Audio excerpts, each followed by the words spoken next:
உடல் உறவை நேசிக்கணும். அதாவது உடல் உறவு தான். அத அற்புதமா நேசிக்கணும். சிலர் சொல்லுவாங்க, "எனக்கு காம உணர்ச்சிலாம் கிடையாது. எனக்கு காம உணர்ச்சிலாம் கிடையாது. நான் ரொம்பவும் இது" அப்படின்ற மாரிலாம் சொல்லிட்டு இருப்பாங்க. அப்படி கிடையாது. உடல் உறவ நம்ம ரொம்ப நேசிக்கணும். அத வந்து அத வந்து ஒரு மகிழ்ச்சியான வாழ்க்கை. ஏன்னா, அப்பதான் உடல் உறவ நீ நேசிச்சா தான், உடல் உறவுல என்னலாம் இருக்கு? உடல் உறவுக்காக தான் நம்ம ம் ஒரு ஒரு ஆண் என்ன செய்றான் அப்படின்னா, அவன் பெண்ணை ஏன் நேசிக்கிறான்? உடல் உறவுக்காக தான் நேசிக்கிறான்.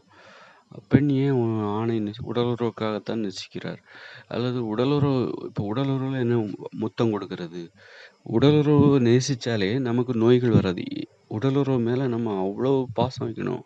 அவ்வளோ பற்று வைக்கணும். அது ஒரு பெரிய உரிமையா கருதணும்.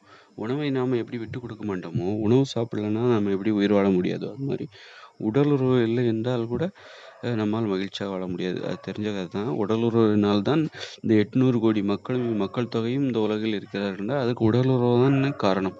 உடலுறவு தானே காரணம். அப்போ அப்படி இருக்கும்போது உடல் உறவை ரொம்ப நேசிக்கணும். அப்போ நோய் ஏன் வராது அப்படின்னா, இப்போ உடல் உறவுல முத்தம் கொடுக்கிறது. நல்ல இருவரும் வாய் இதழோடு இதழ் பதித்து முத்தம் கொடுக்கிறார்கள். அப்படிங்கும்போது அந்த வாய் ஆரோக்கியமா இருக்கணும் அடிப்படையில. அந்த வாய் ஆரோக்கியமா இருந்தா தான் நிறைய பேர் வாய் பகுதி சொத்தை பற்களோடையும், வாய் நாற்றத்தோடையும் இருக்கும்போது அவங்க முத்தம் கொடுத்துக்க மாட்டாங்க. முத்தம் கொடுத்துக்காம வெறும் வெறும் ஆண்குறியை பெண்குறிக்குள் நுழைத்து அந்த உடலுறவு மட்டும்தான் அங்கு நிகழும். அதனால உடலை வாய்ப்பகுதி, உடல் பகுதி, வாய்ப்பகுதி ஆரோக்கியமாக்கணும்னா வைக்கணும்னா அதுக்கு தகுந்த உணவுகளை சாப்பிட்டு ஆக வேண்டும். வாய்ப்பகுதி சொத்தை பொருட்கள் எதுவும் வரக்கூடாது என்றால் அதற்கு தகுந்தாற்போன்று நமது உணவு வழக்கத்தை மாற்றிக்கொள்ள வேண்டும். அப்போ உடல் ஆரோக்கியமாக இருந்தால்தான் வாய் ஆரோக்கியமாக இருக்கும். அப்போ தான் அவங்க நல்ல முத்தம் கொடுக்குற அந்த இன்பத்தை அனுபவிக்க முடியும். ஒரே வீட்டில் வாழ்கிறாங்க. அப்போது ரொம்ப பக்கத்தில் எப்போதுமே இருக்கிறாங்க. அப்படிங்கும்போது அந்த இருவருடைய தனிப்பட்ட வாழ்க்கை முறையை 2 பேருமே ரொம்ப நெருங்கி பார்க்குறாங்க. அப்போவும் நெருங்கி பார்த்து இருவருமே தூய்மையாக தான் இருக்கிறாங்க அப்படிங்கிற நம்பிக்கை இருவருக்குமே கிடைத்தால் தான் அந்த முத்தம் அங்கு சாத்தியமாகும். முத்தமிடுகிற அந்த வழக்கம் சாத்தியமாகும். நிறைய பேர் பெரும்பான்மையான மக்கள் உடலுறவு வைத்துக் கொள்கிற அனைவருமே முத்தம் கொடுப்பதில் ஆர்வம் செலுத்துவதில்லை. காரணம் என்னன்னா, வாய்ப்பகுதி நிறைய உலகத்தில் கோடிக்கணக்கான மக்களுக்கு வாய்ப்பகுதி ஆரோக்கியமாகவே இல்லை. பல் விளக்குற நாக்கை தூய்மை செய்ய நிறைய பேர் பல் விளக்குவாங்க. நாக்கை தூய்மை செய்ய மாட்டாங்க. வெறும் வாய் பகுதியில் நிறைய பகுதி இருக்கு. பல் வாய்ப்பகுதியோட ஒரு 50% இடத்தை தான் ஆக்கிரமித்திருக்கிறது. அல்லது 30% இடத்தை தான் பல்லு மட்டும் ஆக்கிரமித்திருக்கிறது. மற்ற பகுதியை நாக்கு, அப்புறம் மேல் பகுதி, அண்ணாக்கு, அப்புறம் தாடை, இப்படி வாயில நிறைய பகுதி இருக்கு. அதையெல்லாம் தூய்மை செய்யறதே கிடையாது. வெறும் பல்லை மட்டும் விளக்கிட்டு ப்ரஷ் வச்சு பல்லை விளக்கிட்டு துப்பிட்டு அதெல்லாம் போயிடுவாங்க. இதெல்லாம் ஒரு கவனிப்பாங்க. ஒரு கணவன் எப்படி பல் விளக்குறா, மனைவி எப்படி அப்போ இவங்க இதெல்லாம் பார்க்கும்போது இயல்பாகவே அவங்களுக்குள்ள முத்தமிடக்கூடாது, இல்லை இவங்க தூய்மையாக இல்லை.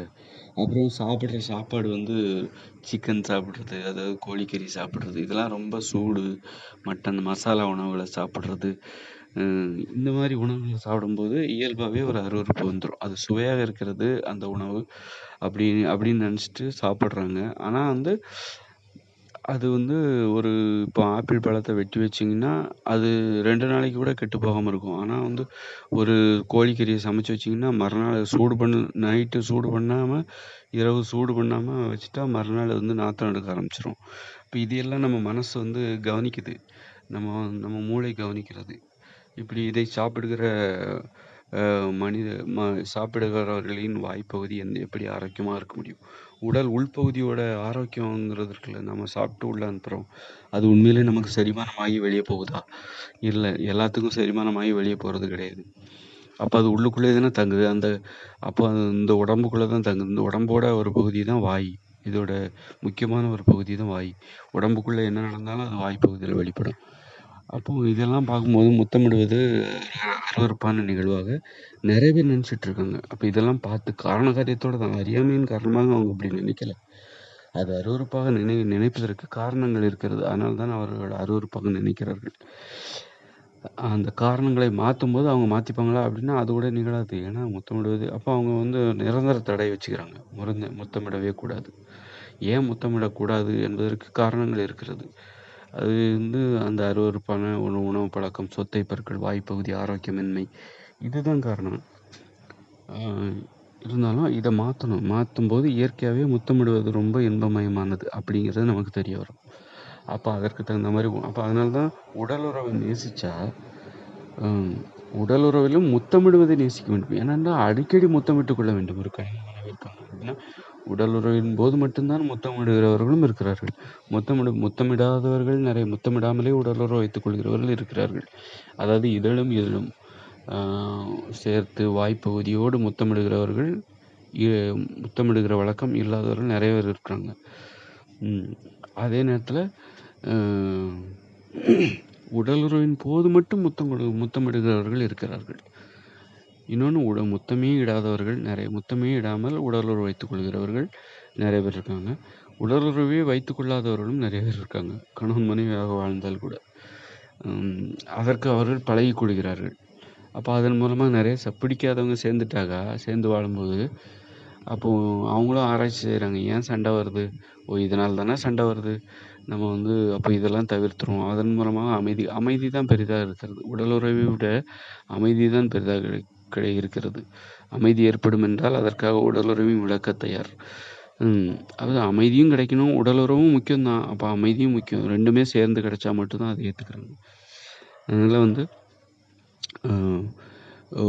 நம்ம உடலுறவை நேசிக்க வேண்டும். அதை விட மிக முக்கியமாக நாம் நேசிக்க வேண்டியது வாய்ப்பகுதி. அதாவது முத்தமிடுகிற அந்த வழக்கத்தை நேசிக்க வேண்டும். உடலுறவை நேசிப்பதற்கு பதிலாக முத்தமிடுகிற வழக்கத்தை நேசித்து கொண்டாலே போதும். அந்த இதழும் சேர்த்து அந்த கணவன் மனைவி, காதலன் காதலி முத்தமிடுகிற அந்த வழக்கத்தை ரொம்ப நேசித்தாலே உடம்பு ஆரோக்கியமாயிடும். உடம்பு ஆரோக்கியமாக இருந்தால் தான் அந்த வாயும் சேர்ந்து முத்தமே இட முடியும். முத்தம் என்பது ரொம்பவும் அன்பை வெளிப்படுத்துவதற்கான ஒரு அற்புதமான அணுகுமுறை. ஒரு அம்மாவுக்கு கூட நம்ம முத்தம் கொடுப்போம். கன்னத்தில் கொடுக்கலாம், நெத்தியில் கொடுக்கலாம். அதாவது வாயோட வாயை வச்சு கூட அது அம்மாவுக்கான முத்தமாக இருக்கும். அந்த முத்தத்திலும் வேறுபாடு இருக்கிறது. அதனால் வந்து இதெல்லாம் வந்து இருக்கணும் அப்படின்னா நம்ம வாய்ப்பகுதி ஆரோக்கியமாக இருக்கணும்.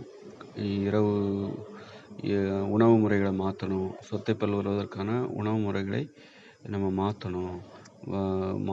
காலை மாலை இருவேளை பல் துலக்க வேண்டும். இப்படி பல நிகழ்வுகள் இருக்கிறது. இது கடைபிடிக்க வேண்டும். அதனால் நிறைய பேர் வந்து எனக்கு உடலுறவுனாலே எனக்கு விருப்பம் கிடையாது அப்படின்னு சொல்கிறதுனால அவங்கள நம்ம மெச்சிக்குவோம் அப்படின்னு நினைக்கிறாங்க. எனக்கு செக்ஸ்னால் அதில் வந்து எனக்கு ஒன்று காம உணர்ச்சிலாம் காம உணர்வு எனக்கு அதிகமாக வரும் என்று சொன்னால் நீங்கள் பெருமை கொள்ள வேண்டும். யாராக அப்படி சொன்னால் எனக்கு காம உணர்ச்சி ரொம்ப அதிகமாக உள்ளது என்று சொன்னால் பெருமை கொள்ள வேண்டும். அப்போ நிறைய பேர் எனக்கு காம உணர்ச்சியிலலாம் நான் ரொம்ப ஒழுக்கம், நான் வந்து ரொம்ப பத்தினி, நான் ரொம்ப பத்தனை அப்படிங்கிற மாதிரி யாரும் சொல்லக்கூடாது. காம உணர்ச்சியை பெருமையாக முன்மொழிய வேண்டும். அப்போ தான் அங்கே வந்து மகிழ்ச்சியான வாழ்க்கையே சாத்தியமாகும்.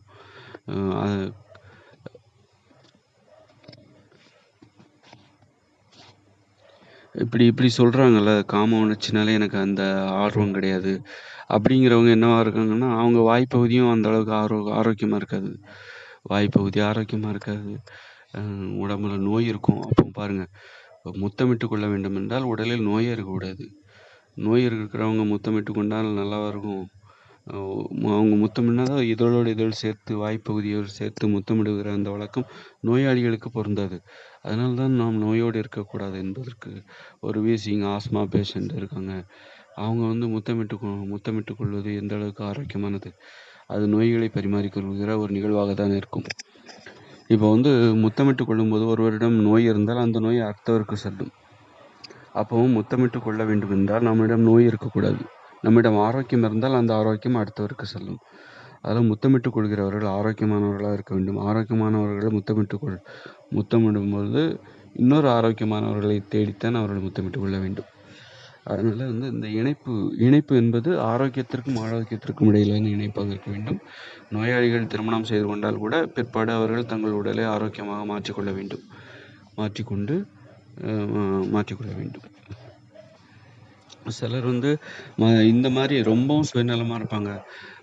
மற்றவங்க அதாவது ஒரு ஆரோக்கியத்தில் கவனமாக இருக்க மாட்டாங்க. ஆனால் எனக்கு கணவன் வேணும்னு நினைப்பாங்க, அல்லது எனக்கு மனைவி ரொம்ப முக்கியம்னு நினைப்பாங்க. ஆனால் நான் ஒழுங்காக வாய்ப்பகுதியை தூய்மையாக வச்சுக்க மாட்டேன் அப்படிங்கிறதுல அவங்க ஒரு உறுதியாக இருப்பாங்க. அந்த அளவுக்குலாம் நான் அந்த மாதிரியான அந்த அளவுக்கு என் கணவனுக்கு முக்கியத்துவம் அவர் கூட இருக்கணும், அவ்வளோதான். அதுக்காக அவரிடம் நான் முத்தமிடுவதற்காக எனது வாய்ப்பகுதியையும் எனது உடலையும் நான் ஆரோக்கியமாக வைத்துக் கொள்ள வேண்டும் என்கிற அந்த நெருக்கடியை என்றுமே நான் அனுமதிக்க மாட்டேன், எனக்குள் அனுமதிக்க மாட்டேன். அல்லது எனது மனைவி இப்போ எனக்கு மனைவி ரொம்ப முக்கியம். அதே நேரத்தில் என் மனைவியோட எதிர்பார்ப்புகளை இப்போது நிறைய பேர் புகைப்பிடிப்பாங்க ஆண்கள்லாம். அப்போ மனைவிக்கு வாயில் அந்த புகைப்பிடித்தல்னால் ஏற்படுகிற கெட்ட வாடை ஏற்படும். அப்படிங்கும்போது ஆனால் அவனுக்கு மனைவி தேவை. ஆனால் அவன் அந்த வாடை பிடிக்காது. அந்த வாய்ப்பகுதியை ஆரோக்கியமாக வைத்து கொள்ள வேண்டும். அந்த அளவுக்குலாம் முக்கியத்துவம் கொடுக்கறதுக்கு நான் தயார் இல்லை. இது ஒரு திமிரு தான். அந்த பணிஞ்சு போகாமல் அந்த காம உணர்ச்சிக்கு பணிஞ்சு போகணும். நம்ம அந்த காம உணர்ச்சிக்கு, உடல் உறவுக்கு, உடல் ஆரோக்கியத்துக்கு நம்ம பணிஞ்சு போகணும். நம்ம உடல் ஆரோக்கியத்தில் நாம் எதிரியாக நடந்து கொண்டு அதிலிருந்து நாம் நம்மை உயர்த்தி கொள்ள முடியும். அந்த அளவுக்குலாம் நான் அந்த உடலுக்கு பணிஞ்சு போகணும். இந்த உடலுக்கு நம்முடைய உடலுக்கு நாம் பணிந்து போக வேண்டும். நம்முடைய உடல் ஆரோக்கியத்திற்கு நாம் இறுதி வரை உயிர் வாழ வேண்டும் என்கிற அந்த ஆசைக்கு பணிந்து போக வேண்டும். என்ன நினைக்கிறாங்கன்னா, நான் எனக்கு உயிர் மீது ஆசை இல்லை, அல்லது நான் ரொம்ப வீரம் உள்ளவன். உயிர் மீது ஆசைப்படுவது உயிர் வாழ வேண்டும் என்று ஆசைப்படுவது என்பது ஒரு கோழைத்தனம்னு நினைக்கிறாங்க. அதற்காக நான் ரொம்ப பாதுகாப்பாக என்னுடைய வாழ்க்கையை அமைச்சிக்கிற அந்த முயற்சி ஒரு கோழைகளோட முயற்சின்னு நினச்சிக்கிறாங்க. அந்த மாதிரி நினச்சிக்கிறாங்க. அது ரொம்ப தப்பு. ரொம்பவும் தவறான புரிதல். அது வீரன்னா இப்படி இப்போ வாகனங்களில் லாரி டிரைவராக இருக்காங்க, பேருந்து ஓட்டுநர்களாக இருக்காங்க, வேகமாக போகிறது. ஒரு விபத்து ஏற்பட்டால் என்ன ஆகும், உடம்பு ஏதாவது செத்துருவோமே, இப்படியெல்லாம் நினைக்கிறது ஒரு கோழைகளோட அச்சம் அப்படின்னு நினைக்கிறாங்க. அந்த மாதிரி அப்போ ஒரு உடலை பாதுகாக்கின்ற அந்த பய உணர்வுக்கு நாம் பயந்து நடக்கணும். அதுக்கு தகுந்த மாதிரி நம்ம வாழ்க்கையை எளிமையாக்கி கொள்ள வேண்டும், பாதுகாப்பாக மாற்றிக்கொள்ள வேண்டும். ஆக உடலுக்கு நாம் பணிந்து போக வேண்டும். அப்போதுதான் எல்லாமே சாத்தியமாகும். முத்தமிட்டுக் கொள்கிற அப்போ இயற்கையோடு இணைந்த மனித வாழ்க்கையில் அங்குள்ள மக்கள், அதாவது 2040க்கு பிறகு வரப்போகிற இயற்கையோடு இணைந்த மனித வாழ்க்கையில் அங்குள்ள மக்கள் அவங்க சாப்பிட்ற சாப்பாட்டில் உப்பு சேர்த்துக்க மாட்டாங்க. உப்பு சேர்த்து சமைக்க மாட்டாங்க. அப்புறம் அவங்க உண்ணுகிற உணவு எப்படி இருக்கும் அப்படின்னா, பச்சை காய்கறிகள், சில உணவுகளை வேக வச்சு சாப்பிடுவாங்க. இப்போ பச்சை காய்கறிகள், பழங்கள் சாப்பிடுவாங்க. அப்புறம் வயிறை நிரப்பணும். தினம் தினம் உங்களுக்கு இப்போ நம்ம மூட்டை அரிசி வச்சுக்கிறோம், அதை வேக வச்சு நம்ம சாப்பிட்டுட்ருக்குறோம். ஆனால் இயற்கையோடு இணைந்த மனித வாழ்க்கையில் உங்களுக்கு அரிசியெல்லாம் அங்கே உற்பத்தி செய்ய முடியாது அரிசியெல்லாம். அரிசியை ஏன் உற்பத்தி ஏன்னா அரிசியை சமைச்சு சாப்பிட்ணும் அப்படின்னா நமக்கு உப்பு தேவை. உப்பு இயற்கையோடு இணைந்த மனித வாழ்க்கையில் 2040க்கு பிறகு இப்போ இருக்கிற இந்த இயந்திர அறிவியல் உலகம் முற்றிலும் செயலிழந்து போய்கொண்டே இருக்கும். அதன் பிறகு மோட்டார் வாகனங்கள், அதன் பிறகு இயற்கையோடு இணைந்த மனித வாழ்க்கை ஆரம்பமாகும். அதன் பிறகு அந்த வாழ்க்கையில் மோட்டார் வாகனங்கள் எதுவுமே இருக்காது, மின்சாரம் இருக்காது, இப்படி நிறைய இதெல்லாம் இருக்காமல் போகும்.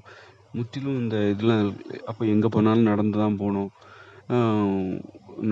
போகணும், ஓடி தான் போகணும். ஏன் குதிரையில் போக முடியாதுன்னு கேட்கலாம். குதிரையெல்லாம் வளர்க்குறது ரொம்ப கஷ்டம். அதுக்கு ஒரு நுட்பம் தெரியணும். அது ஒரு வேலை செய்கிற மாதிரி தான் குதிரையை வளர்க்குறது. குதிரையை எப்படி வளர்க்கணும், அப்போ அது வளர்க்குறது ரொம்ப ஆபத்தானது. அது நம்மளை உதச்சி விட்டுரும். அதனால் வந்து உப்பு எடுத்துகிட்டு வர்றதும் சாதாரண விஷயம் இல்லை. இன்றைக்கி யாரோ நமக்கு உற்பத்தி செஞ்சு நம்ம கடையில் கொண்டு நம்ம வீட்டு பக்கத்தில் இருக்கிற கடைக்கு கொண்டு சேர்க்குறாங்க.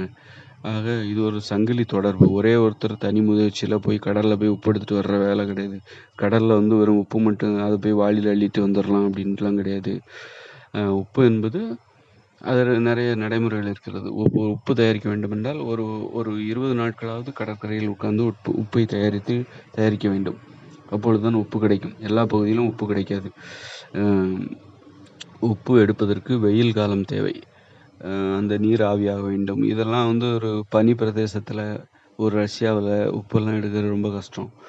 அதனால் வந்து வெப்பமும் வெயிலும் அதிகமாக உள்ள இடங்களில் அல்லது வெப்பமும் இடங்களில் நாடுகளில் மட்டும்தான் உப்பு கிடைக்கும்.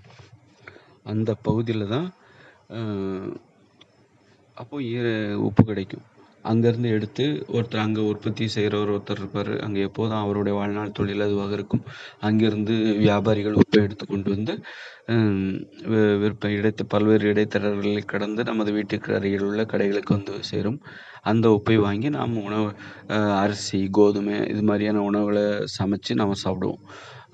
உப்பு இல்லைன்னா நம்மளால் ஒரு சோறு சாப்பிட முடியுமா? உப்பு இல்லாத சோத்தை சாப்பிட முடியுமா? உப்பு இல்லாத பூரியவோ பொங்கலையோ ஒரு சப்பாத்தியோ நம்மளால் சாப்பிட முடியுமா? முடியாது. அப்படிங்கும்போது இயற்கையோடு இணைந்த மனித வாழ்க்கையில் உப்பு கிடைக்காது. உப்பை எடுத்துகிட்டு வர முடியாது யாரும். நமக்கு இந்த இணைப்பை பணம்ங்கிற நடைமுறையே இயற்கையோடு இந்த 2040க்கு பிறகு பணம்ங்கிற நடைமுறையே இருக்காது. அப்படிங்கும்போது என்ன ஆகும் அப்படின்னா, உப்பு நமக்கு கிடைக்காது. உப்பு இல்லைன்னா நம்ம அரிசி, கோதுமை இதெல்லாம் விளைவிக்கிறதுல அர்த்தமே இல்லை. அதை அப்போ சுவையாகவும் சாப்பிட்டாகணும். சுவை இல்லாமல் நம்மளால் சாப்பிட முடியாது. அப்படிங்கும்போது நாம் சாப்பிட்ற உணவு என்னவாக இருக்கணும்? உப்பு இல்லாமல் நம்ம என்ன உணவை சாப்பிட முடியும்? பழத்தை சாப்பிட்லாம், காய்கறியை சாப்பிட்லாம், அப்புறம் கடலைகளை சாப்பிட்லாம், வேர்க்கடலை இதை சாப்பிட்லாம், கிழங்கு, முந்திரி, பாதாம் இதெல்லாம் சாப்பிட்லாம். பாதாம் எல்லாம் வளர்த்து அந்த அளவுக்கு கிடைக்கும் பெரிய மரத்துலேருந்து உற்பத்தி பெரிய அளவில் அது வயிற்றை நிரப்பது. ஆனால் அது ஒரு உணவாக எடுத்துக்கொள்ளலாம், அவ்வளோதான். அப்புறம் வந்து கிழங்குகளை சாப்பிட்லாம். கிழங்குகள், மரச்சீனி கிழங்கு, அப்புறம் மரவள்ளி கிழங்கு இதை சாப்பிட்லாம். இப்படிப்பட்ட உணவுகளை நாம் சாப்பிடலாம். அதன் பிறகு வந்து பால், முட்டை, அது வந்து பால், முட்டை இதெல்லாம். ஆனால் மாமிசத்தை சாப்பிட மாட்டாங்க. மாமிசத்தை சாப்பிட்ற வழக்கம் குறைஞ்சிரும். ஏன்னா இப்போ பால், முட்டை ஏன்னா அவங்கவுங்களே இப்போ கசாப்பு கடை இருக்கிறதுனால தான் நம்ம போய் 200 கொடுத்து 1 கிலோ சிக்கன் கொடுங்க, அதில் கோழிக்கறி கொடுங்க, மட்டன் கொடுங்க அப்படின்னு நம்ம கேட்டு வாங்கி நம்ம அதை சாப்பிட்றோம். ஒரு இயற்கையோடு இணைந்த மனித வாழ்க்கையில் அங்கே கசாப்பு கடையெல்லாம் கிடையாது. பணங்கிற நடைமுறையே கிடையாது. நீங்கள் ஒரு மாட்டுக்கறி சாப்பிட்ணுன்னா ஒரு மாட்டை வெட்டி தான் நீங்கள் சாப்பிட்ணும். ஒரு ஆட்டுக்கறி சாப்பிட்ணுன்னா ஆட்டை வெட்டி உங்கள் கையால் உங்களால் ஆட்டை வெட்ட முடியுமா? ஒரு மாடை வெட்டுகிற மாட்டை வந்து கொல்லுகிற அந்த மனநிலை உங்களுக்கு இருக்குமா?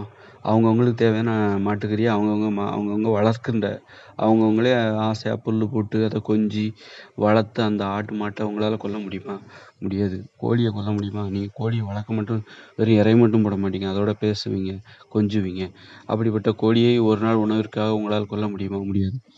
அப்படி பார்க்கும்போது இயற்கையோடு இணைந்த மனித வாழ்க்கையில் அங்குள்ள மக்கள் மாமிசங்களை உண்ண மாட்டார்கள். இப்போ முக்கியமாக அது மனித தன்மையே கெடுத்துவிடும். அவர்களிடம் உள்ள அன்பு உணர்ச்சியும், இரக்க உணர்ச்சியும், கருணை உணர்ச்சியும், அந்த ஈரத்தையும் இரக்கத்தையும் அது சாகடித்துவிடும்.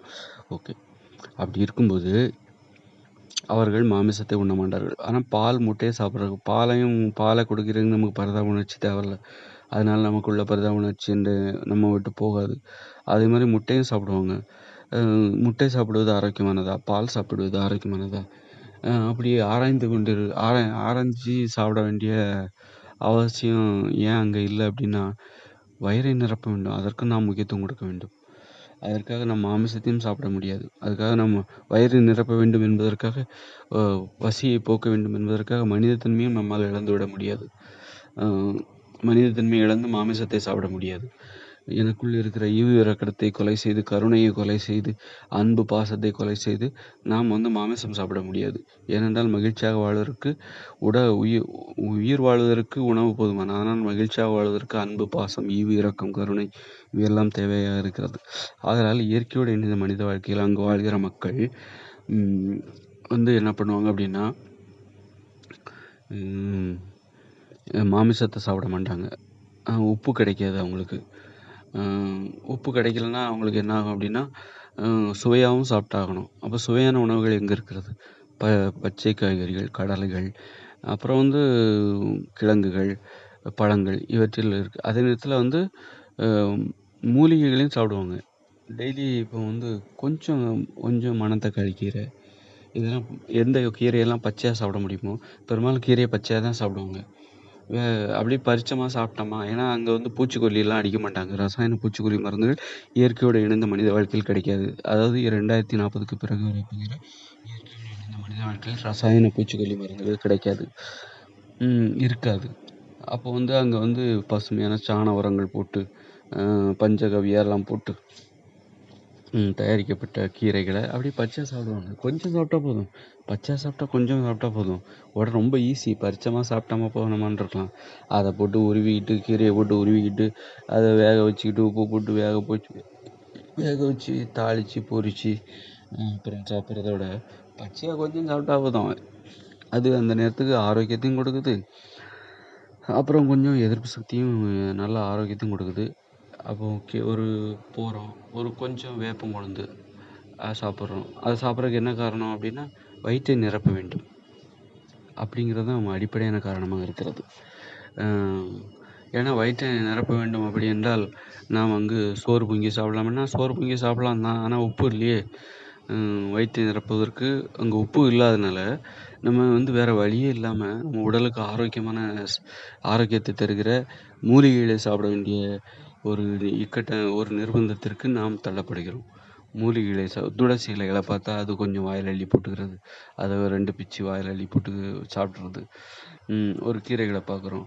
அப்புறம் கொய்யா இலைகளை பார்க்குறோம். அப்படியே 2, 3 கொழுந்து இலைகளை பார்த்து சவைச்சு சாப்பிட்டு போயிட்டே இருக்கணும். அப்படி கொஞ்சம் வயிறு நிறையும். ஒரு அருகம்புல்லை பார்க்குறோம். அருகம்புல்லை பார்த்து அது ஒரு கைப்பிடி எடுத்து காலைல எழுந்து அப்படியே மாடு மாதிரி சாப்பிட்டு போயிட்டே இருக்கும். இதில் கொஞ்சம் வயிறு நிறையும். வயிறு காயாமல் கிடக்கும். அப்படி இலைதழைகளையும் சாப்பிட்ணும். ஆக மனித உணவுகள் என்பது என்னன்னா, இயற்கையோடு இணைந்த மனித வாழ்க்கையில் அவர்கள் மனித உயிர்களான நாம் உண்ணப்போகிற உணவுகளில் மூலிகைகள், இலைகள், பொருட்கள் இதையெல்லாம் நீங்கள் சேர்த்துக்கணும். தினமும் ஒரு 5% தினமும் சாப்பிடுகிற 100% உணவில் 5%, 5%லிருந்து 10% நாம் எந்த உணவுகளை சாப்பிடுகிறோம் என்றால், கீரைகள், மூலிகைகள், இலைகள், புற்கள், அப்புறம் இது வந்து ஒரு 5%, 5%லேருந்து 10% வரைக்கும். ஒரே காலையில் 8 மணிக்குள்ளே இது எல்லாத்தையும் அந்த கீரை, புல் அப்படி கிடையாது. ஒரு அப்பப்போ மத்தியானம் நம்ம இன்னையிலேருந்து ஃபுல் டைம் சாப்பிட்ற நேரம் தான். காலைல எழுந்திரிச்சோமா 6 மணிலேருந்து இரவு 6 மணி வரை, மாலை 6 மணி வரைக்கும் நாம் வந்து எப்போ நேரம் கிடைக்குதோ அப்போல்லாம் வந்து அப்போ வந்து அது ஒரு கீரையோ அல்லது வேப்பங்கொழுந்தோ இதை சாப்பிட வேண்டியதுதான். பொருட்களையோ கிடைக்கிறப்ப சாப்பிட்டுக்க வேண்டியதுதான். இப்போ எடுத்து சாப்பிட்டு அப்போது இது வந்து என்ன ஆகுது அப்படின்னா, அப்புறம் வந்து பச்சை காய்கறிகள் இது வந்து வாய்ப்பகுதியை ஆரோக்கியமாக்குது. உள்ளுடலை வைக்குது. அங்கே வந்து இயற்கையோடு இணைந்த மனித வாழ்க்கை, அதாவது 2040க்கு பிறகு வருகிற இயற்கையோடு இணைந்த மனித வாழ்க்கையில் பேஸ்ட்டு கிடையாது, ப்ரஷ்ஷு கிடையாது. அப்போ நம்ம வாய்ப்பகுதியை ரொம்ப ஈஸியாக சுத்தம் செய்ய முடியாது. அப்போது இன்றைக்கி நம்ம வந்து வாய்ப்பகுதியை நாம் சுத்தம் செய்கிறதுக்கு எதை நம்புகிறோம்னா பேஸ்ட்டு ப்ரஷ்ஷை தான் நம்புகிறோம். அதை வச்சு ஈஸியாக சுத்தம் பண்ணிடலாம். ஆனால் அதனால தான் நம்ம என்ன பண்ணுறோம் அப்படின்னா, உள்பகுதியை சுத்தம் பண்ண மாட்டேங்கிறோம். உள் உடலை சுத்தமாக வைப்பதற்கு ஆரோக்கியமான உணவுகளை சாப்பிட மாட்டேங்கிறோம். பேஸ்ட்டு ப்ரஷ்னால ஏற்படும். அப்போது நம்ம வந்து இயற்கையோடு இணைந்த மனித வாழ்க்கை 2040க்கு பிறகு வரப்போகிற இயற்கையோடு இணைந்த மனித வாழ்க்கையில் அங்கே வந்து உங்களுக்கு பேஸ்ட்டு ப்ரஷ்ஷெல்லாம் கிடைக்காது. ஏன்னா இப்போவே வந்து 2040க்கு பிறகு எல்லா தொழிற்சாலைகளும் படிப்படியாக மூடப்பட்டுவிடும். எல்லாமே அடைச்சிருவாங்க. அப்படிங்கும்போது உங்களுக்கு பேஸ்ட்டு எல்லாம் கிடைக்காது. அப்போது இயற்கையோடு இணைந்த இயற்கையிலிருந்து கிடைக்கக்கூடிய உங்களுக்கு பொருட்கள் மூலமாக தான் வேப்பங்குச்சி அல்லது ஆலங்குச்சி அல்லது வந்து நாயுருவி வேர் இப்படி அப்புறம் வந்து இலைகளை வந்து அரைச்சி அதை வந்து கூட பல் விளக்கலாம். பேஸ்ட் மாதிரி மாற்றி ஒரு வேப்பங்கொழுந்து இருக்குது, அதை காலையில் கல்லில் போட்டு அரைச்சி ஒரு பேஸ்ட் மாதிரி உருட்டி வாரத்தில் 1 நாள் பண்ணலாமே. அதை அப்படியே வாயில் வச்சு தேய்க்கலாம். தேய்ச்சி அந்த பல்லுலலாம் தேய்ச்சி இப்படி அப்புறம் அதை நம்ம வேப்பம் கொழுந்து சாப்பிடவும் செய்கிறோம், கொய்யா கொழுந்து சாப்பிடலாம். அப்படி அந்த மாதிரி ஆலம் விழுதுகளை கூட சாப்பிடலாமா தெரில. அந்த மாதிரி எதெல்லாம் சாப்பிட முடியுமோ அதெல்லாம் சாப்பிடணும். இப்படி சாப்பிட்றது மூலமாக என்ன ஆகுதுன்னா உடல் ஆரோக்கியம் அற்புதமாகுது. அப்போ வந்து அப்போ நம்ம வந்து ஏன்னா அங்கே வந்து பேஸ்ட் ப்ரஷ் கிடைக்காதனால பல்லை தூய்மை செய்யணும், வாயை தூய்மையாக வச்சுக்கணும்.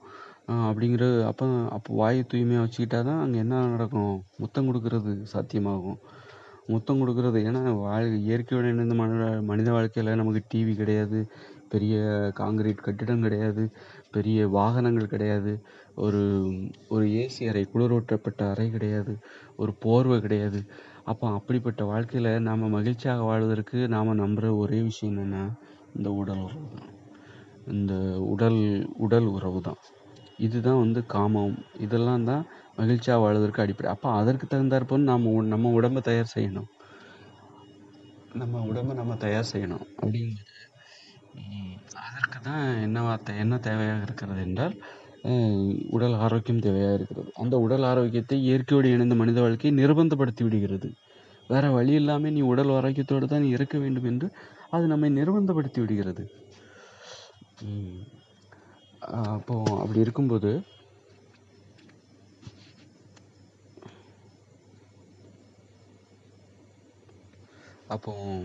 இயற்கையோடு இணைந்த மனித வாழ்க்கையில் அங்கு வாழ்கிற மக்கள் முத்தமிடுவதற்கு அத்தனை தகுதி உடையவர்களாக இருக்கிறார்கள். அவர்கள் உடலில் நோய்களே இருக்காது. ரொம்பவும் பவர்ஃபுல்லாக இருக்கும் அவங்க உடம்பெல்லாம். உள்ளுடல்லாம் வந்து அவ்வளோ ஆற்றல் மிகுந்ததாக இருக்கும். நோயெல்லாம் கிட்ட வர முடியாது. ஐயோ, தெரிச்சு ஓடிடும் அப்படி அந்த பக்கமாக. அப்படி மனுஷங்களை பார்த்தாலே நோயெல்லாம் அப்படியே ஓடி ஒளிஞ்சு தெரிச்சு ஓடும். அப்படி அந்த மாதிரி ஆரோக்கியமாக இருப்பாங்க அவங்க உள்ளுடல். ஏன்னா அவங்க உணவு முறை அப்படி தான் இருக்குது. வயிற்றை நிரப்பணும், நிரப்ப வேண்டும். ஏன்னா பசியை போக்கணும், பசியோடு தான் இருப்பாங்க. பசி டெய்லி அவங்களுக்கு பச்சை காய்கறிகள் கிடச்சிக்கிட்டே இருக்காது, டெய்லி பழங்கள் கிடச்சிக்கிட்டே இருக்காது. ஒரு பழங்கள்லாம் சீசனில் தான் கிடைக்கும், காய்கறிகள்லாம் அந்த பருவத்தில் தான். இன்றைக்கி வச்சா அறுவடை, இன்றைக்கி உணவு கிடைக்கிறதே அவங்களுக்கு பெரிய விஷயம். அப்போ இன்றைக்கி வயிற்றை நிரப்பியாகணும். அதுக்கு என்னென்ன வழி இருக்குது அப்படின்னு தேடும்போது வேறு வழியே இல்லாமல் நம்ம என்ன பண்ண வேண்டியிருக்குன்னா உடலுக்கு ஆரோக்கியம் ஏற்படுத்துகிற உணவுகளை சாப்பிட்டே ஆகணும், வயிற்று நிரப்பி ஆகணும், உயிர் வாழ்ந்தாகணுமே. அப்போ அந்த நிர்பந்தம், அப்படி ஒரு நிர்பந்தம் நமக்கு ஏற்படும்போது நாம் உண்ணுகிற உணவுகள் நமது உள்ளுடலை ஆரோக்கியமாக வைக்கிறது. உடலை ஒரு நோய் எதிர்ப்பு சக்தி உடையதாக்குகிறது. நோய்களற்ற ஒரு உடம்பு வந்து இப்போ வாய் நாத்தம் ஏற்படுது அப்படின்னா நோய் உள்ள ஒரு உடம்போட அறிகுறி அது. ஒரு உடம்புல நோயே இல்லை அப்படின்னா வாய் நாற்றம் ஏற்படாது. ஓகே, ஒரு உடல் ஆரோக்கியமாக இருக்கிறது என்றால் அந்த நாற்றத்திற்கு எதிரான ஒரு நிலை. வாயில் வந்து மணக்கணும். வாயில் ஏற்படுகிற அந்த வாசனை இருக்குல்ல, ஒரு வாசனையற்ற வாசனை, அந்த வாசனை வந்து முத்தமிட தூண்டும்.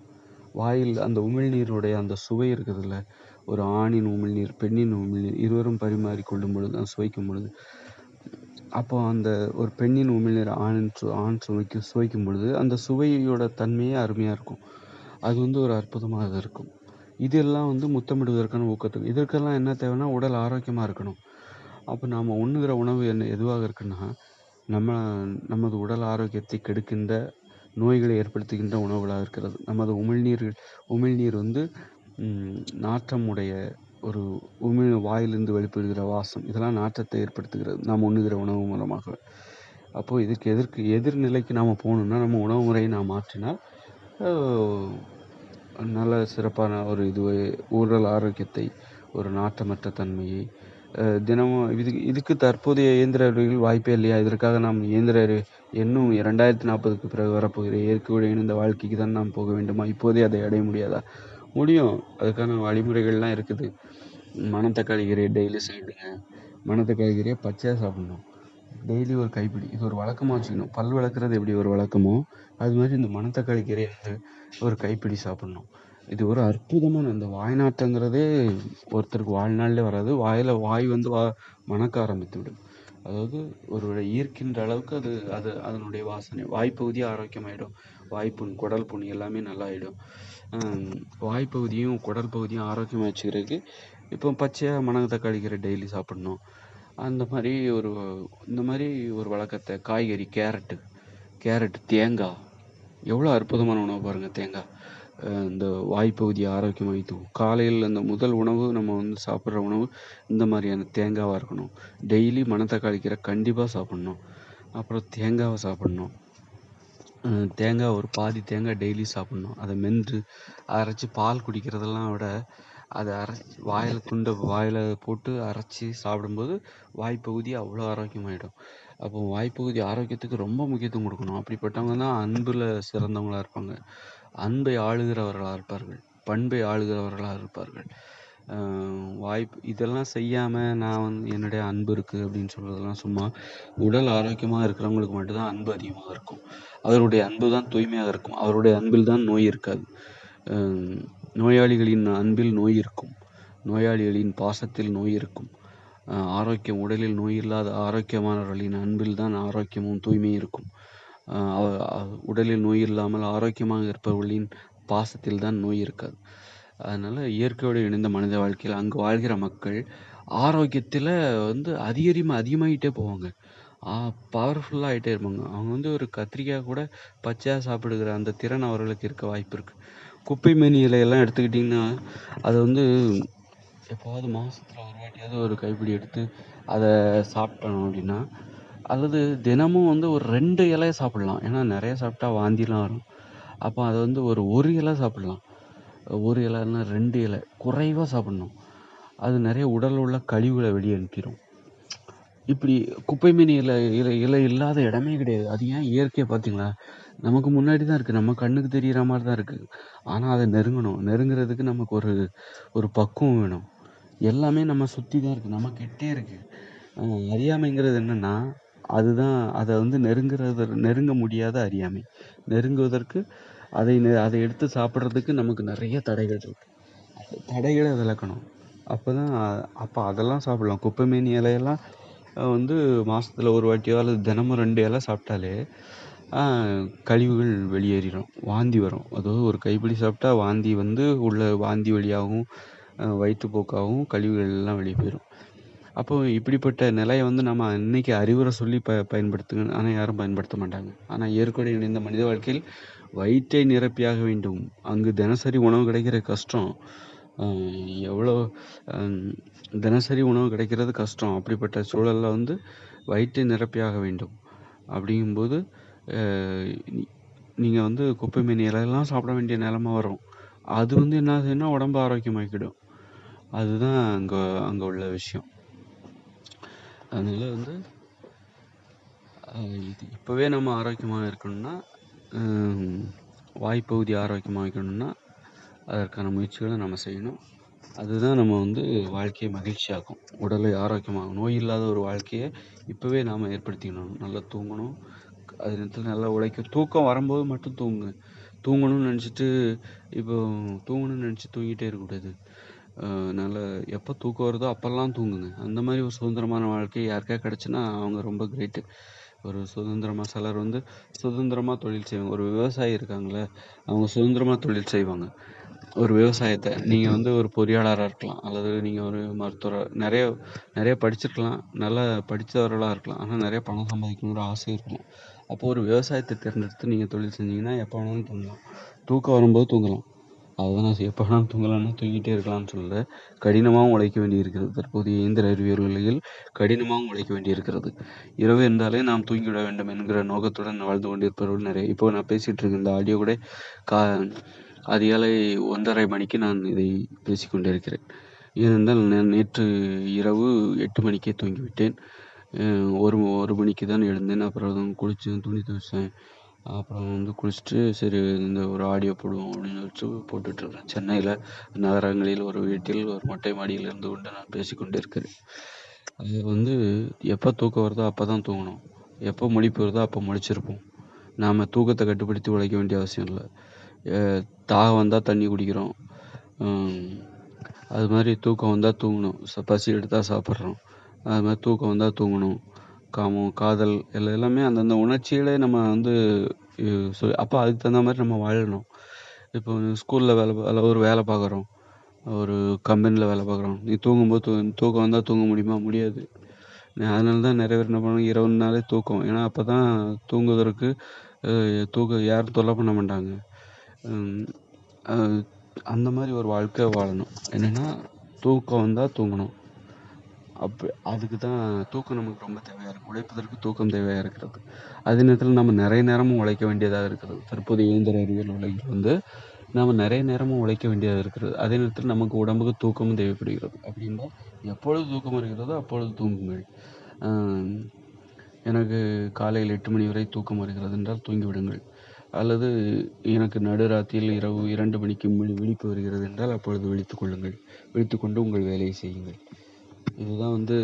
இதுதான் ஒரு விதிமுறை. இந்த விதிமுறையை நம்ம ஃபாலோ பண்ணாலே இதை புரிஞ்சுக்கணும். இதுக்கு தகுந்த மாதிரி நம்ம உடம்பை பக்குவப்படுத்தணும். நம்முடைய வாழ்க்கை முறையை நாம் சமைக்க வேண்டும், பக்குவப்படுத்த வேண்டும். எப்பொழுது விழிப்பு வருகிறதோ, அதாவது நமக்கு சிலர் ஐயோ அதிகாலை நேரம் இந்த நேரத்தில் தூங்கினா சூப்பராக இருக்குமே அப்படின்லாம் நினைக்காதீங்க. அல்லது காலையில் 10 மணி வரைக்கும் தூங்குறதா? நான் இப்போ எனக்கு எப்போதுமே இரவு நேரங்களில் உழைப்பது தான் ரொம்ப பிடிக்கும்.